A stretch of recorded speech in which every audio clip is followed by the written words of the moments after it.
Assalamualaikum warahmatullahi wabarakatuh dan salam sejahtera. Kembali lagi bersama saya Rusdi Syarif.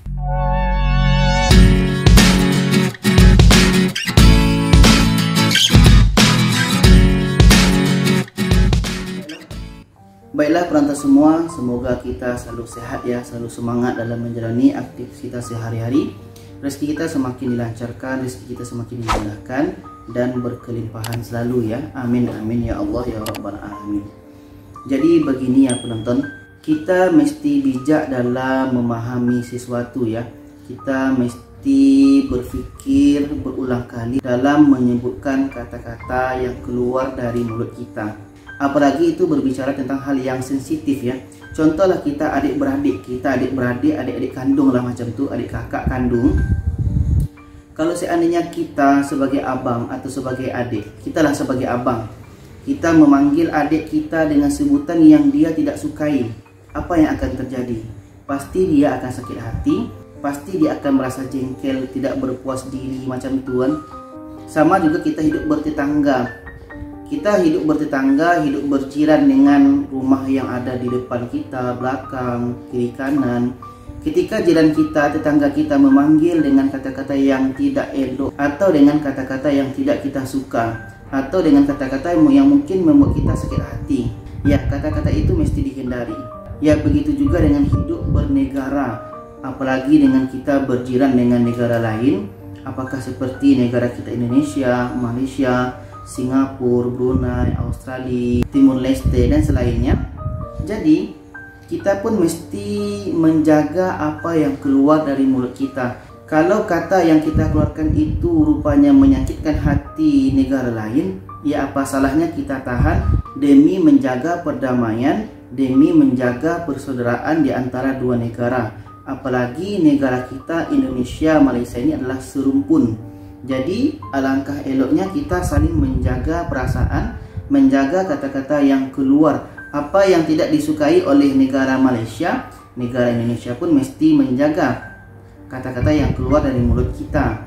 Dan apa yang tidak disukai oleh orang Indonesia, negara Malaysia pun juga begitu, harus menjaga apa yang keluar dari mulut.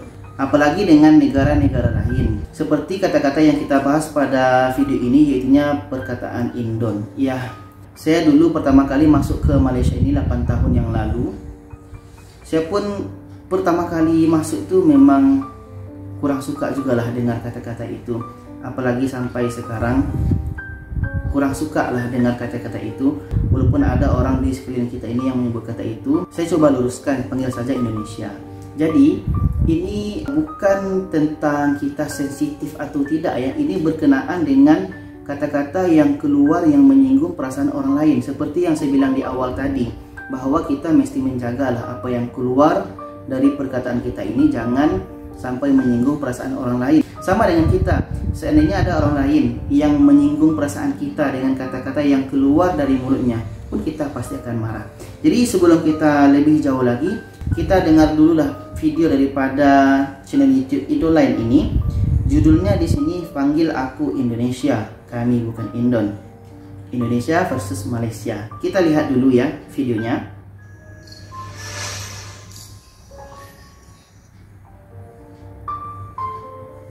Ya, ini KL Tower Malaysia. Keadaan di kapal pelabuhan.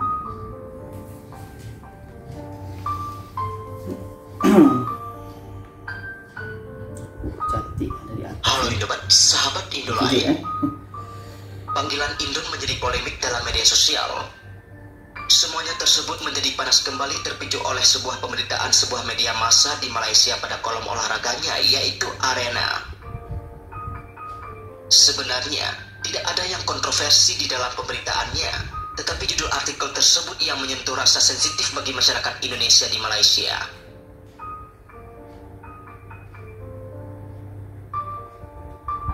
Sebetulnya, apa sih makna kata Indon tersebut dilihat dari perspektif Malaysia dan Indonesia? Bagi media dan rakyat Malaysia, pengertian kata Indon adalah bermakna istilah singkat dan ditujukan kepada Indonesia atau hal-hal yang berkenan dengan masyarakat dan warga Indonesia.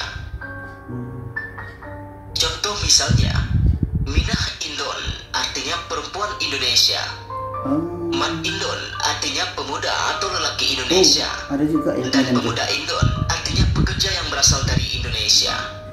Sedangkan makna Indon bagi Indonesia sendiri adalah perkataan yang bermaksud atau berkonotasi negatif dan terkadang sampai tahap melecehkan atau penghinaan.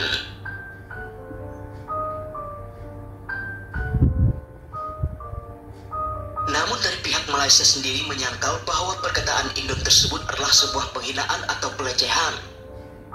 Karena katanya, Indon tersebut hanya panggilan biasa yang bermaksud Indonesia.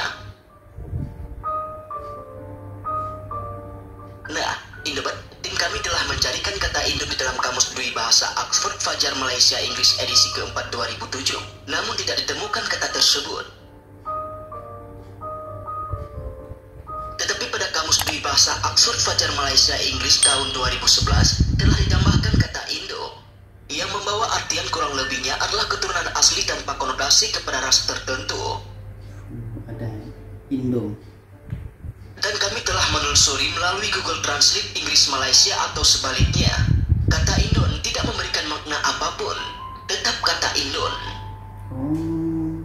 Nah, ini perlu diketahui bahwa dalam beberapa kata, orang Malaysia memiliki kebiasaan menyingkat-nyingkat sebuah nama atau panggilan.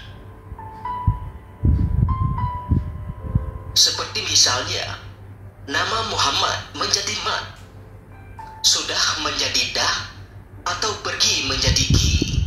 Kalau merujuk kepada nama negara adalah Bangladesh, disingkat dengan Bangla. Lalu timbul dalam pertanyaan dalam pikiran kami, mengapa orang Pakistan di Malaysia tidak disebut dengan Pakis? Atau orang Thailand tidak disebut dengan Thai? Pernah dengar? Dan ada lagi kebiasaan orang Malaysia, biasanya orang Cina, sering lakukan adalah menyebut atau memanggil seseorang berdasarkan bentuk fisiknya. Contoh misalnya, adalah apabila orang tinggi dan kurus maka akan dipanggil dengan panjang. Kalau orangnya agak subur sedikit maka akan dipanggil dengan gemuk. Atau kalau orangnya kurang tinggi maka akan dipanggil dengan pendek. Ada ya? Dan anehnya lagi, banyak orang Indonesia sendiri membahasakan dirinya sebagai Indon, terutama dalam sektor konstruksi atau bangunan. Perkataan Indon adalah hal yang lumrah kedengarannya. Terus siapa yang salah dalam hal ini? Dan mungkin juga sudah bukan waktunya memperdebatkan tentang hal ini. Iya.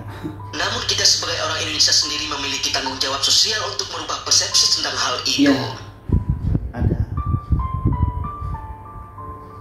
Sebenarnya, pemerintah Indonesia melalui Kedutaan Besar Republik Indonesia Kuala Lumpur telah melakukan bantahan dengan mengirimkan surat protes kepada media dan pemerintah Malaysia sendiri pada tanggal 13 Mei 2007. Dan mendapat respon positif dari mereka, sehingga pada tanggal 24 Mei 2007, Datuk Seri Zainuddin Maidin melalui Kementerian Penerangan Malaysia menghimbau kepada warga dan medianya agar tidak menggunakan kata Indon lagi, karena perkataan tersebut membawa makna konotasi negatif bagi Indonesia. Tahniah terbaik. Maka sejak itu, perkataan Indon mulai berkurang dalam menggambarkan orang Indonesia di dalam media massa Malaysia. Syukurlah. Namun pada tahun 2011, sebuah koran harian Malaysia yaitu Berita Harian membuat ulah kembali. Mereka membuat sebuah artikel dengan judul Taktik Kotor Indon. Sebuah artikel tentang ketidakpuasan Malaysia karena Indonesia sebagai tuan rumah SEA Games menambah beberapa cabang olahraga yang menguntungkan Indonesia sebagai tuan rumah. Dan yang terbaru adalah pada hari Sabtu tanggal 9 November 2013. Harian Metro memuat artikel dengan judul Messi Indon. Walaupun isi artikel tersebut tidak ada yang kontroversi mengenai Andik Firmansyah, namun dengan judul tersebut membelakangkan etika jurnalistik. Dan secara kebetulan, kedua koran tersebut bernaung di bawah NSTP Malaysia Berhad.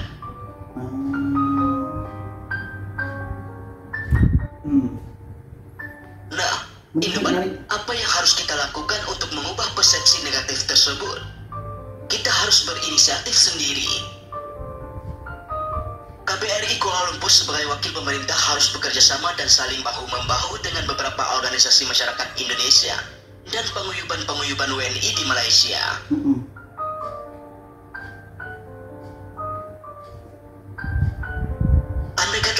mau menulis atau menyebut penuh Indonesia, bisa panggil atau menulis Indonesia dengan nama INA, sebagaimana nama akronim resmi Indonesia di dunia internasional. Salam damai Indonesia negeri jiran. Ya, salam damai.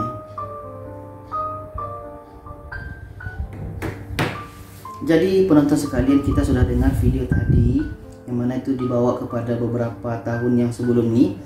Ya, kita begini ya, saya minta maaf kepada semua penonton, apakah warga negara Indonesia, warga negara Malaysia. Minta maaf kalau ini adalah pembahasan saya pada kali ini. Ya, kita seperti yang saya sebut di awal tadi, kita mesti bijak mengeluarkan kata-kata yang keluar dari mulut kita. Kalau seandainya sesuatu itu menyinggung perasaan orang lain, menyinggung hati orang lain, ya apa salahnya perkataan itu kita buang saja demi menjaga persaudaraan kita. Ya, kita adik-beradik, kita mesti tidak mengeluarkan kata-kata yang menyinggung perasaan saudara kita supaya tidak bergaduh. Ya, kita sebagai hidup yang berjiran, bertetangga, ya kita pun mesti menjaga mulut kita daripada menjaga hati dan perasaan orang lain. Begitu juga dengan kita hidup bernegara, berdampingan dengan negara lain, kita mesti menjaga hati dan perasaan negara lain. Ya, begitulah apa yang saya ambil kesimpulan daripada video ini, bahwa mari demi menjaga perdamaian, keamanan kedua negara, apa salahnya kita untuk memanggil sesuatu yang bisa menyenangkan hati orang lain atau bisa menyenangkan hati negara lain. Ya, seperti Indonesia tadi, kita panggillah dengan nama penuh ya, Indonesia. Jadi apa-apapun penonton, minta maaf. Mudah-mudahan ini bisa memberikan pencerahan kepada kita, bisa memberikan pengetahuan kepada kita bahwa keluarkanlah kata-kata yang baik dari mulut kita. Islam pun mengajarkan kepada kita bahwa kita harus mengeluarkan kata-kata yang baik daripada mulut kita. Jangan sampai menyinggung hati orang lain, jangan sampai menyinggung perasaan orang lain. Jadi itulah penonton, mudah-mudahan bisa kita terima, dan jangan lupa share video ini kepada yang lainnya supaya lebih ramai yang tahu. Terima kasih. Wassalamualaikum warahmatullahi wabarakatuh. Salam damai Indonesia Malaysia.